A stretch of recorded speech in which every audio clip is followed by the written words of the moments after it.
नमस्कार दोस्तों, मैं आराध्या शर्मा स्वागत करती हूँ आप सभी का आपके अपने YouTube चैनल पर। तो चलिए भाई शुरू करते हैं आज की क्लास को। देखिए, पिछली क्लास में हमने संविधान सभा का चुनाव पढ़ा था। क्या पढ़ा था? संविधान सभा का चुनाव। वहां पर हम इंडियन कॉन्स्टिट्यूशन पढ़ रहे थे, भारतीय संविधान। ठीक है, आज उसी को आगे बढ़ाना है और आज का हमारा जो मेन टॉपिक है वो है भारत का विभाजन। ठीक है, भारत का विभाजन। तो यहाँ पर डालिएगा हेडिंग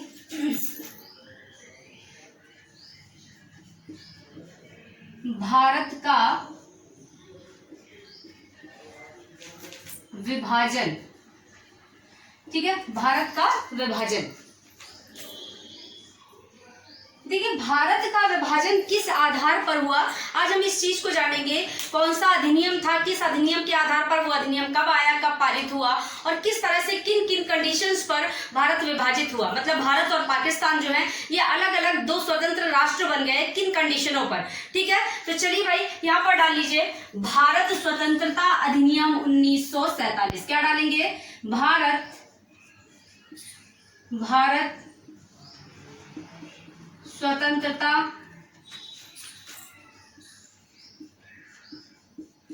अधिनियम 1947, 1947। ठीक है, भारत स्वतंत्रता अधिनियम 1947।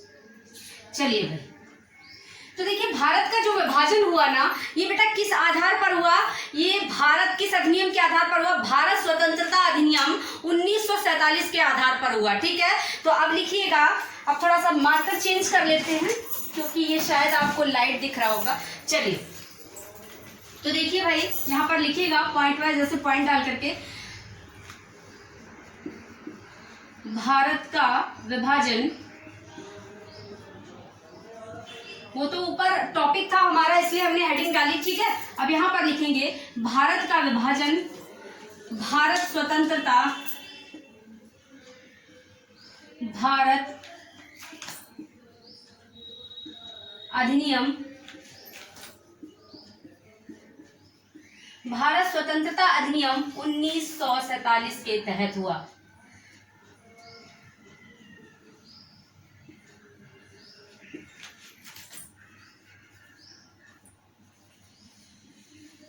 आई बात समझ में? भारत का विभाजन भारत स्वतंत्रता अधिनियम 1947 के तहत हुआ। ठीक है, नेक्स्ट पॉइंट में लिखेंगे। नेक्स्ट पॉइंट देखिए, भारत में जो भारत स्वतंत्रता अधिनियम था ना बेटा 1947, ये ब्रिटिश संसद द्वारा पारित अंतिम अधिनियम था। भाई इसके बाद तो अंग्रेज यहाँ से चले गए और अंग्रेज अब यहाँ पर कोई भी अधिनियम क्यों पारित करेंगे? क्योंकि इसके बाद तो हमारा अपना खुद का संविधान बन गया ना, हमारा अपना संविधान स्टार्ट हो गया था बनना और इसके बाद 1949 में जो है संविधान बनकर कंप्लीट हो गया है ना। तो अब ब्रिटिश वासी क्यों हमारे भारत में कोई भी अधिनियम पास करेंगे?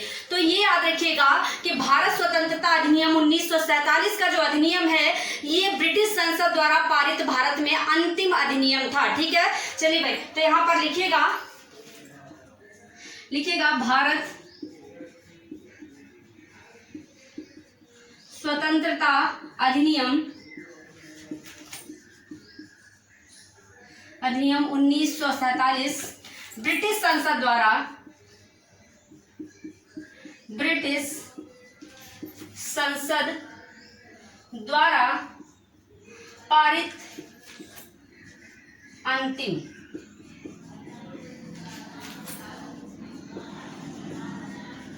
अधिनियम था। ठीक है, अंतिम अधिनियम था। ओके, ब्रिटिश संसद द्वारा पारित अंतिम अधिनियम था। इसके बाद ब्रिटिश संसद ने कोई भी अधिनियम पास नहीं किया। ठीक है, अब देखिए इसके पहले तो अंग्रेज ही यहाँ पर थे, ब्रिटिशवासी यहाँ पर थे, तो वो बहुत सारे अधिनियम पास किया करते थे, लेकिन अब उनके जाने का टाइम आ गया इसलिए ये अंतिम अधिनियम था। ठीक है, आई बात समझ में? अब एक चीज समझिएगा कि ये जो भारत स्वतंत्रता अधिनियम 1947 है ये पारित कब हुआ, इसका प्रस्ताव कब रखा गया, ये पास कब हुआ? ठीक है, तो देखिए यहाँ पर देखिएगा,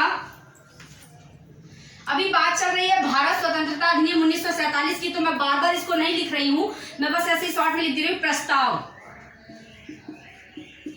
प्रस्ताव रखा गया।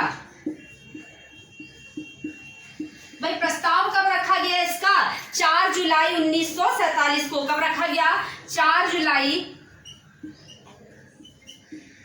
1947 1947, ठीक है, 4 जुलाई 1947 को इसका प्रस्ताव रखा गया। इसके बाद ये पास कब हुआ, तो यहाँ पर लिखिएगा पारित हुआ, पारित हुआ। पारित कब हुआ बेटा, तो ये पारित हुआ 18 जुलाई 1947 को। कब, 18 जुलाई 1947, ठीक। देखिए भाई, 4 जुलाई को प्रस्ताव रखा गया किसका, भारत स्वतंत्रता अधिनियम 1947 का, ठीक है, और 18 जुलाई 1947 को ये अधिनियम जो था पास कर दिया गया, ठीक है, कि मतलब भारत का विभाजन होना है, ठीक है। आगे बात समझ में। और विभाजन कब हुआ, 15 अगस्त 1947 में, ठीक है।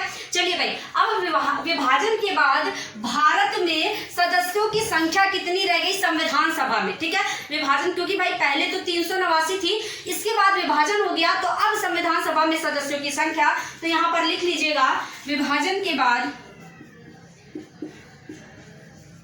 विभाजन के बाद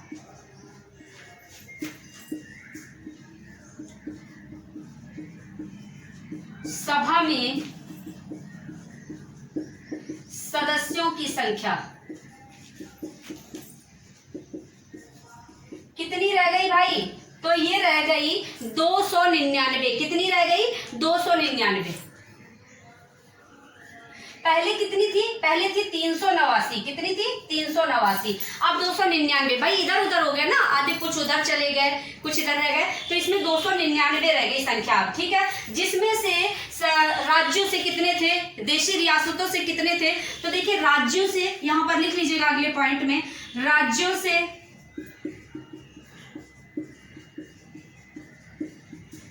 मतलब राज्यों के कितने सदस्य रह गए, तो वो रह गए 229। कितने, 229, ठीक है। और देशी रियासतों से यहां पर लिखिएगा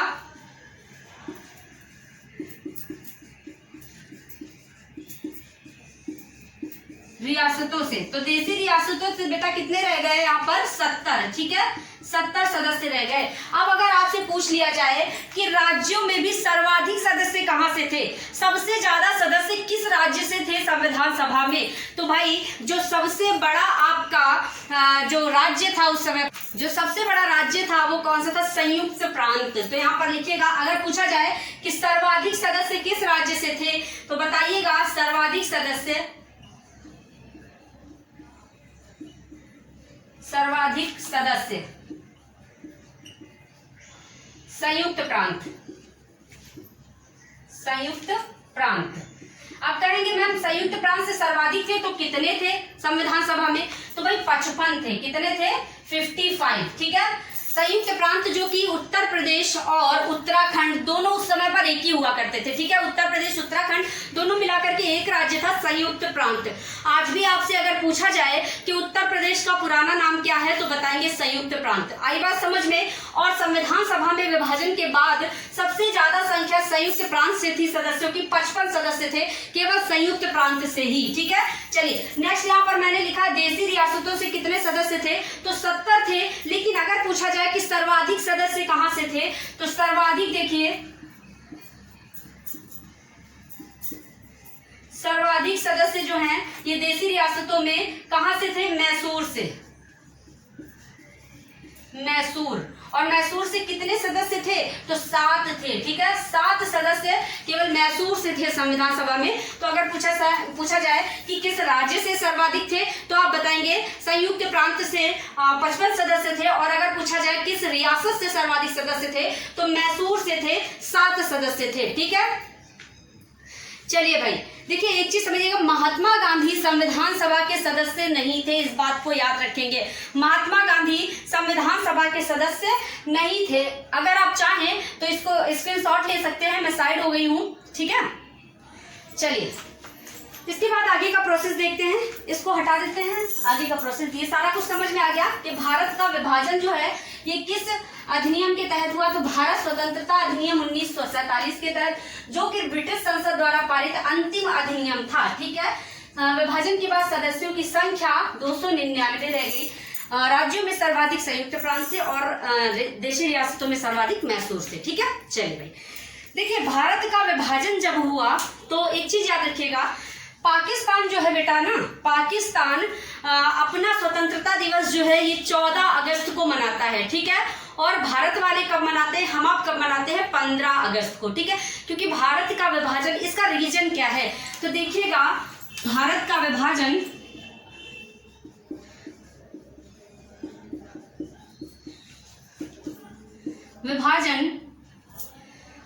15 अगस्त 1947 को आधी रात 12:05 पर, कब 12:05 पर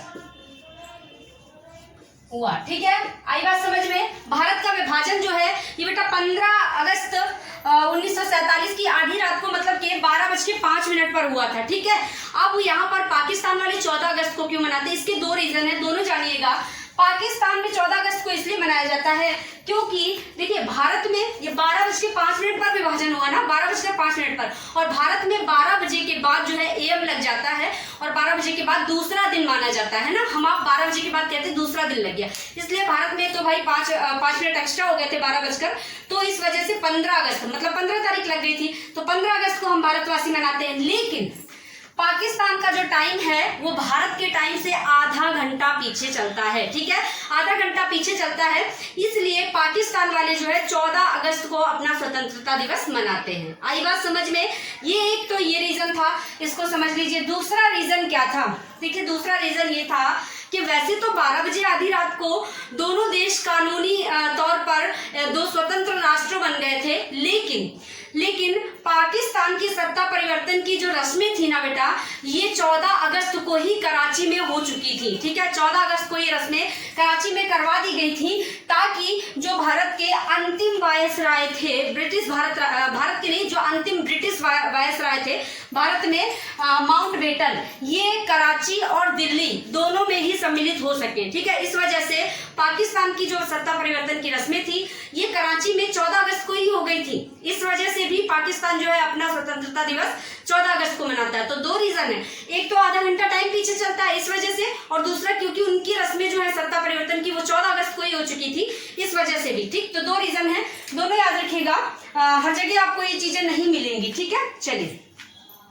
अब देखते हैं कि विभाजन जो हुआ था ये किन आधारों पर हुआ था, जो विभाजन हुआ था ये किस आधार पर हुआ था। तो देखिए भाई, आधार क्या थे, क्या कंडीशंस लगाई गई कि भारत के भाई सारे के सारे राज्य उधर तो चले नहीं गए ना, सारे के सारे राज्य इधर रह गए, कुछ राज्यों का बंटवारा हो गया। जैसे पंजाब आप देखते हैं, आधा पंजाब जो है पाकिस्तान में है और आधा पंजाब जो है भारत में है ना।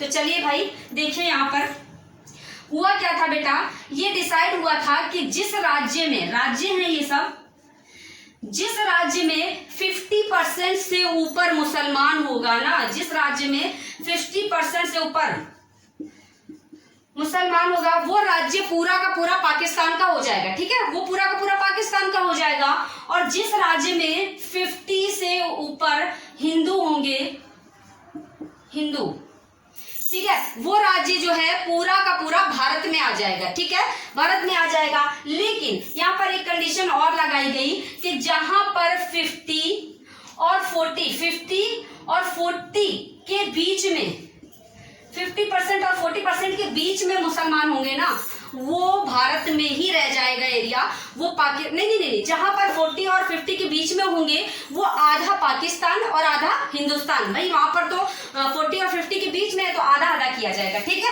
तो आधा पाकिस्तान। इसी तरह पंजाब का बंटवारा हो गया, वहां पर 40 और 50 के बीच में थे, इस वजह से आधा पंजाब जो है वो पाकिस्तान चला गया और आधा जो है भारत में रह गया, तो पाकिस्तान में भी पंजाब है, ठीक है, पाकिस्तान का पंजाब। इसके बाद और एक कंडीशन थी, कहा गया कि जहां पर 40% से भी मुसलमान नीचे हैं, मतलब कि 40 से भी नीचे मुसलमान है जिस राज्य में, वो राज्य पूरा का पूरा भारत में ही रह जाएगा, भले वहां कितने भी मुसलमान हो, ठीक है, तो वहां वो राज्य भारत में ही रह जाएगा।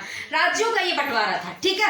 हालांकि यहाँ पर गांधी जी ने ये कहा था कि जितने भी जो भी मुसलमान हैं वो अगर भारत में रहना चाहते हैं तो भारत में रहें, अगर वो पाकिस्तान जाना चाहते हैं तो पाकिस्तान चले जाएं, कोई दिक्कत नहीं है। हमारे यहाँ ऐसा कोई भी लड़ाई दंगे वाला मैटर नहीं होता था, लेकिन ये सारा कुछ जो होता था, कुछ थे ऐसे लोग जो उग्रवादी हुआ करते थे। ठीक है, इसके बाद देखिए 40% वाले जो राज्य है वो नीचे यहीं रह जाएंगे। और देसी रियासतें जो थी ना बेटा 565, कितनी थी? 565 देसी रियासतें। 565 जो देसी रियासतें थी, इनके साथ अंग्रेजों ने कुछ खास समझौते कर रखे थे पहले से। ठीक है, क्योंकि यहाँ राजा लोग काम करते थे, राजा लोग यहाँ पर राज करते थे, तो राजा लोग भी अंग्रेजों के ही अंडर काम करते थे, मतलब उन्हीं के इशारों। तो अंग्रेजों ने इनसे जो है कुछ खास समझौते कर रखे थे, इसलिए इन्हें अंग्रेजों ने खुली छूट दी थी कि भाई आप जहां चाहें वहां रह सकते हैं, आप चाहें भारत में, आप चाहें तो पाकिस्तान में। इन देसी रियासतों को ये खुला ऐलान था कि भाई अंग्रेजों की तरफ से, क्योंकि अंग्रेजों ने इनसे पहले से कुछ समझौते कर रखे थे।